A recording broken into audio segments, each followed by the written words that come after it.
Patrick Mahomes, first pick in round 5, Cam Akers, Brandon Cooks, Darren Waller, George Kittle, Rashad Bateman, Chris Godwin, J.K. Dobbins, Amon-Ra St. Brown, DK Metcalf, Michael Thomas, and A.J. Dillon. This round was a nightmare. There's no real other way to look at it. There were only 3 players who had positive advance rates. It's just, you look at all this and it's just a sea of red. There were so many pitfalls to fall into in round 5. And there were so many players who got injured. I think one player in particular who I want to talk about is Brandon Cooks. And you could see there on fantasy points over expected per game, just sea of red, really cratering his value. And year after year, Brandon Cooks has been one of those where everyone's like, I can't believe Brandon Cooks is undervalued again. And he's going to go out there and he's going to be like a top 24 wide receiver. And this year, that just didn't happen. He was the wide receiver 51. He had wide receiver 34 or worse in 75% of his games, 10.2 air yards per game, which was a career low, and minus 6.2 receiving EPA, which was a career low. Was Brandon Cooks someone you were firmly believing would outplay his ADP in 2022? Yes, and I blame him for taking a contract extension and then complaining that he was on the Texans. I blame Davis Mills for being terrible at football. You could blame the entire situation, honestly. The Texans were so poor.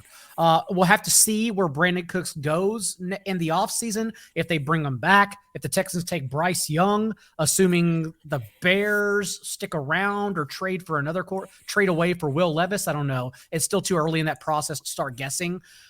Lots of touch and go in the situation. And bring back up the ADP board, because really the 5th round is just all about touch and go in general. Because, yes, Amon-Ra St. Brown, we knew should not have been there the whole time. But also, like Rashad Bateman, what is his quarterback situation going to be? What is his health going to be, since he never reached an 80% route rate in any game? They almost brought him along slowly, and yet he still failed to get healthy. It was a really odd situation.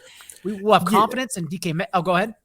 Well, yeah, I mean, I'm a Ravens fan. Anyone who follows me on Twitter will have noticed that I just can't help myself from tweeting about him.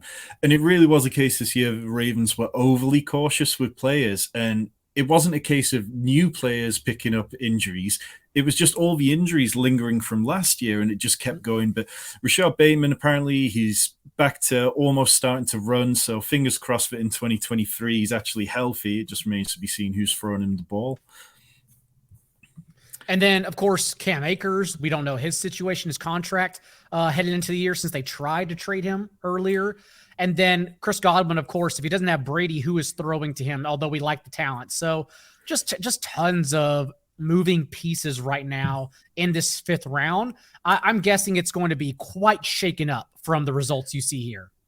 Yeah, definitely. And Patrick Mahomes, he was just, we kind of touched on it earlier, but he was just on another level. He had 315 passing yards per game, which, again, if you were playing best ball on DraftKings, that 300-yard passing bonus that he routinely picked up is just huge. That's an extra 3 points per week.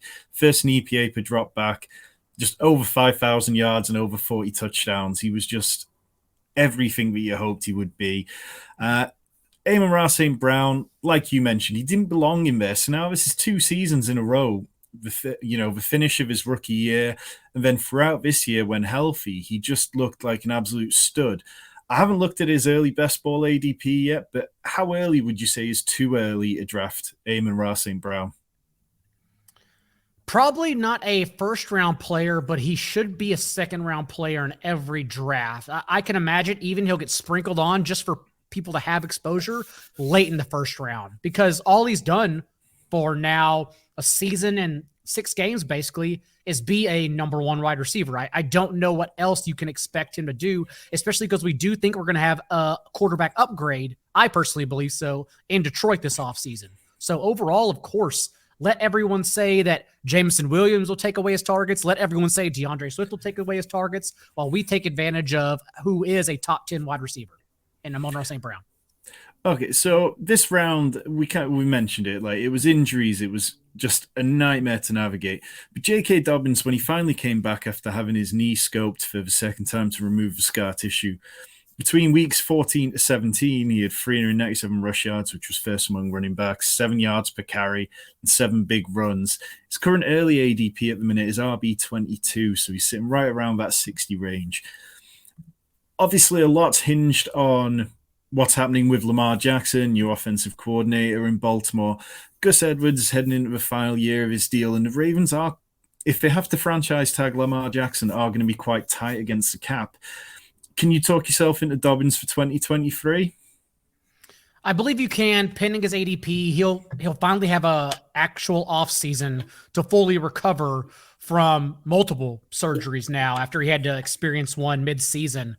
Gus Edwards also, the team can save $4.4 million by moving on if they need that extra money to get Lamar Jackson back. If they bring Lamar Jackson back, I truly believe that situation is about 50-50 right now. And so we'll have to see, but we at least know that under John Harbaugh, even in releasing Greg Roman, we think the Ravens will stay a run-heavy scheme, and maybe even an upright quarterback with less mobility than Lamar can ensure even more carries for J.K. Dobbins in 2023. So, yes, I will be in on J.K. Dobbins this year as opposed to last year.